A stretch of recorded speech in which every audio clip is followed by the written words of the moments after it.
ये जो लिंचिंग की बातें थी तो मेरे मन में हमेशा आता था कि ये कहां से वो राक्षस पैदा हो जाता है कि आप किसी को मार डालते हो। तो मैं गुजरात में करीब 3-3.5 महीने रफीक कुरैशी नाम से रह रहा था और पहले अहमदाबाद में जो कैटल ट्रेडिंग करते थे, जो बूचर्स थे, उनके साथ दोस्ती की। फिर उन्होंने ही मुझे यह नाम दिया रफीक कुरैशी, और उनके साथ फिर मैं राजस्थान में अलग अलग गांवों में और गुजरात के भी डीसा में जो इलीगल पशु बाजार चलते हैं वहाँ से कैटल ट्रेडिंग करने का, गाय भैंस पाड़े परचेज करके गुजरात के अलग अलग स्लॉटर हाउसेस में बेचने का। तो ये मैं करता था और ये करीब 3-3.5 महीने चल रहा था। मैं खुद 32 ट्रकों में बैठ के अलग अलग दिनों पर मैंने ट्रैवल किया और बीच रास्ते में किस तरह से बजरंग दल एक्सटॉर्शन करता है। गाय का ट्रक अगर आपको लाना है तो 14,500 या 15,000 रुपये आपको देने पड़ते हैं। भैंस का ट्रक लाना है तो 6,500 देने पड़ते हैं। पाड़ों का ट्रक अगर ला रहे हो तो 5,000 रुपये देने पड़ते हैं।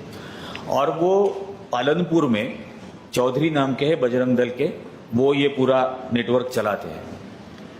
मैं 30-32 ट्रक लाया था और उस दौरान मैं एक बार उनके पास भी गया उनको मिलने के लिए कि मुझे धंधा बढ़ाने का है, आप थोड़ा सा पैसा कम करो। और मैं बाकायदा स्कल कैप पहन के और पठानी ड्रेसेस वगैरह वो पहन के ही मैं घूमता था, रहता था। तो मैं उनके पास चला गया कि आप थोड़ा सा आपका फीस कम करो, मेरे को धंधा बढ़ाने का है। तो बोले कितना करेगा? तो मैं बोला मैं रोज 40 ट्रक लेके आऊँगा और मुझे बम्बई तक लेके जाना है। तो उन्होंने मुझे बोला कि नहीं, मेरी जिम्मेदारी गुजरात तक ही है। आपको अगर बम्बई लेके जाना है तो बलसाड़ में बाबूभाई देसाई नाम के दूसरा एक शख्स है हमारा, उसको महाराष्ट्र बॉर्डर क्रॉस करने के लिए अलग से पैसा देना पड़ेगा, उसका रेट अलग है। मेरा बलसाड़ तक का जिम्मेदारी है, तो वो आपको करना पड़ेगा। तो फिर मैंने उनको पूछा कि, और उनका एक रूल है कि चमड़ा उनको देना पड़ता है, मतलब जानवर काटने के बाद मुफ्त में चमड़ा उनको देना है और वो एक्सपोर्ट करते हैं। तो मैं उनको पूछा कि आपके धर्म में तो ये अलाउड नहीं है। तो उन्होंने बोला कि अभी आया है ना, तू बैठ चाय पी। तो मैं उसके सामने बैठ गया। तो उन्होंने बोला कि हाँ, हमारे धर्म में अलाउड नहीं है। तो मैं बोला फिर आप ये गाय के चमड़े का व्यापार कैसे करते हो? तो उसने बोला ऐसे दीवार पे लक्ष्मी की मूर्ति थी, तो उसने पूछा ये पता है क्या है? मैं बोला हाँ, कोई भगवान है। तो उसने कहा कि मैं इसकी पूजा करूँ या चमड़े की पूजा करूँ? तो मैं बोला साहब फिर हम भी तो वही चाहते हैं, हमको 2 पैसा मिल जाएगा। अगर आपने हमको थोड़ा पैसा दिया तो हमको भी 2 पैसा मिल जाएगा। उसने कहा कि तुम्हारा पेट भरने के लिए जितना काफ़ी है उतना मिल रहा है ना, उससे ज़्यादा जो है वो हमारा है।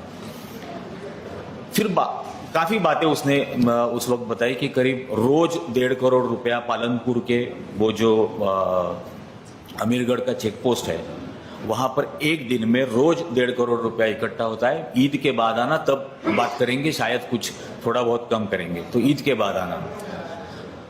उसने ये भी कहा कि बीच बीच में हमको लोगों को मारते रहना पड़ता है, क्योंकि जब किसी को मारते हैं तब 10-15 हजार 20 हजार लोग डर जाते हैं और वो डर बरकरार रखना है तो बीच बीच में मारते रहना पड़ता है। तो तू अचानक अलग नंबर के ट्रक में से ट्रैवल मत कर, कहीं फंस जाएगा एक आध दिन। तो बोला क्या करेंगे सर, पेट भरने के लिए तो करना ही पड़ेगा। जब तक जिंदा है तब तक पेट भरना है, तब तक ये करना है। आपने अगर मार ही डाला तो कहाँ पेट भरने की नौबत है? तो ये सारी बातें हुई थी और ये मोडस ऑपरेंडी है। हम सोचते हैं कि गौ रक्षा वगैरह ये धर्म की बातें वो करते हैं, लेकिन वो बिजनेस मॉडल है और उस बिजनेस मॉडल की इन्वेस्टमेंट डर है। और ये डर, ये इन्वेस्टमेंट बेसिकली फैसिज्म की इन्वेस्टमेंट है। वो चाहे आप किसी भी फील्ड में देखो, जो डिमोनेटाइजेशन के बाद उन्होंने किया था कि मतलब फाइनेंशियल लेवल पर हर आदमी को घुटनों के बल लाकर रख दिया था। और जब आर्थिक आधार पर कोई भी इंसान घुटनों के बल टिक जाता है तो वो किसी भी फांसीवादी हुक्म को मानने के लिए तैयार हो जाता है। और वही हमने देखा कि उसके बाद क्या क्या हुआ, कुछ नहीं। और एक अर्बन मिडिल क्लास में एक इंफीरियरिटी कॉम्प्लेक्स होता है। अर्बन मिडिल क्लास को हमेशा ऐसे लगता है कि हम देश के लिए कुछ नहीं कर रहे, हम देश के लिए कुछ नहीं कर रहे। तो उनमें ये वहम पैदा कर दिया कि आप लाइन में खड़ा रह के देश के लिए बहुत कुछ कंट्रीब्यूट कर रहे हो। और वो खड़े हो गए और वो मतलब खड़े रहने की वजह के को जब हम जैसे लोग क्रिटिसाइज करने लगे तो वो हमको गालियां देने लगे, ये कहकर के बॉर्डर पे देखो जवान कैसे मर रहे हैं, हम 4 घंटे लाइन में खड़े नहीं रह सकते क्या।